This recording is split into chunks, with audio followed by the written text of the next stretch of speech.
તો આજે આપણે એક એવા મિશનની વાત કરવાના છીએ જે ખરેખર અનોખું છે, જ્યાં વિજ્ઞાન અને આધ્યાત્મિકતા એકસાથે મળે છે. આ છે સ્વામી સદાશિવનું વૈજ્ઞાનિક આધ્યાત્મિક મિશન. અને હા, આ કોઈ નવી વાત નથી. આ એક એવો પ્રયાસ છે જે દાયકાઓથી ચાલી રહ્યો છે. આ મિશનના મૂળમાં, એના પાયામાં એક સુંદર મજાનો સાર્વત્રિક આશીર્વાદ છે. શિવમસ્તુ સર્વેષાં સર્વત્ર ચ. આનું મતલબ શું થાય?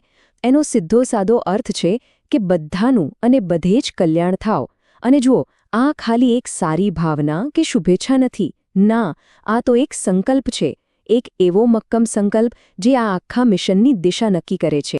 તો સવાલ એ થાય કે આટલો મોટો, આટલો ભવ્ય સંકલ્પ, એની પાછળ કોણ છે? વેલ, આ મિશનના જે પ્રણેતા છે એ છે સ્વામી સદાશિવ.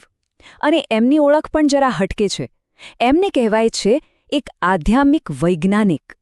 હવે આધ્યાત્મિક વૈજ્ઞાનિક શબ્દ સાંભળીને જ જરા નવાઈ લાગે, ખરું ને? પણ સ્વામીજીનો જે અભિગમ છે ને, એ જ એમને ખરેખર અલગ પાડે છે.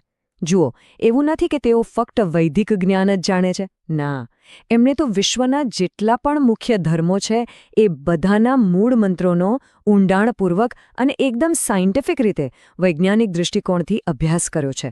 આ જ એમની ગ્લોબલ વિઝન, આ વૈશ્વિક દૃષ્ટિ જ એમના કામને ખાસ બનાવે છે. ઓકે, તો આપણે એમની દૃષ્ટિ વિશે તો જાણ્યું, પણ આટલી મોટી વાતને, આ વૈશ્વિક દૃષ્ટિને અમલમાં કેવી રીતે મુકાય છે? આ બધું થાય છે કેવી રીતે? તો ચાલો એના કેન્દ્રમાં જઈએ. એના કેન્દ્રમાં છે એક દ્વિસાપ્તાહિક અનુષ્ઠાન. અને એનું જે સાતત્ય, એનું જે સમર્પણ છે ને, એ ખરેખર માન્યમાં ના આવે એવું છે.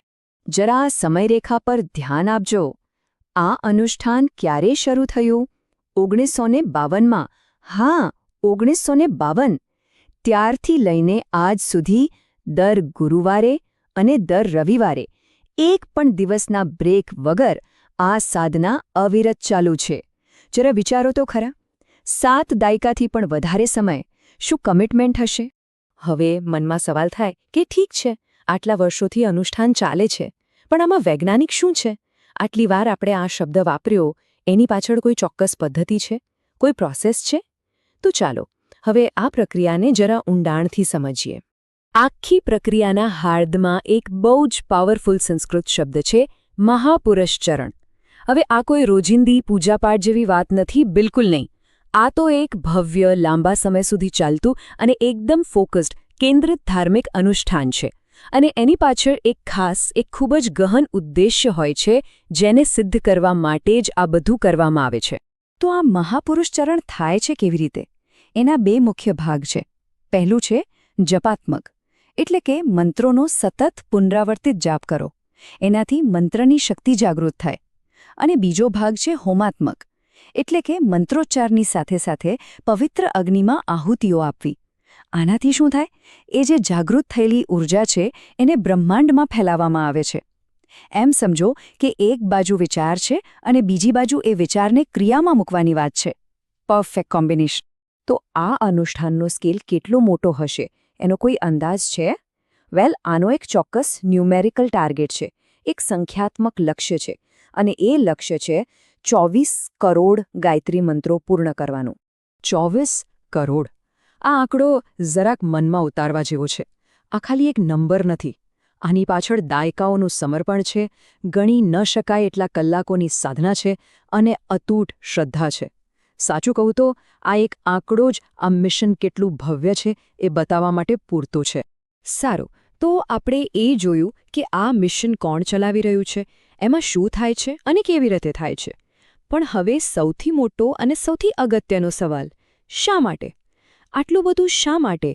આટલા મોટા સ્કેલ પર દાયકાઓ સુધી આ અનુષ્ઠાન કરવા પાછળનો અલ્ટિમેટ ગોલ, અંતિમ મહત્વાકાંક્ષા શું છે? અને આ રહ્યો જવાબ. આ મિશનનો મુખ્ય ઉદ્દેશ્ય એકદમ સ્પષ્ટ છે. ભારતને સંપૂર્ણ રીતે શક્તિ સંપન્ન બનાવવું. કેમ? જેથી તે આખા વિશ્વને, આખી દુનિયાને કલ્યાણના માર્ગ પર આગળ લઈ જઈ શકે. એટલે કે આ એક એવી દ્રષ્ટિ છે જે શરૂ તો રાષ્ટ્રીય ગૌરવથી થાય છે, પણ એનો અંત વૈશ્વિક કલ્યાણમાં છે. પણ જ્યારે આપણે કહીએ કે શક્તિ સંપન્ન, તો એનો મતલબ શું? આ મિશન આને 3 અલગ અલગ લેવલ પર જુએ છે. ચાલો એક પછી એક સમજીએ. પહેલું છે આધિભૌતિક શક્તિ, એટલે કે દેશની ભૌતિક સંપત્તિ, એની સમૃદ્ધિ અને એના નાગરિકોનું ફિઝિકલ હેલ્થ. બીજું, આધિદૈવિક શક્તિ.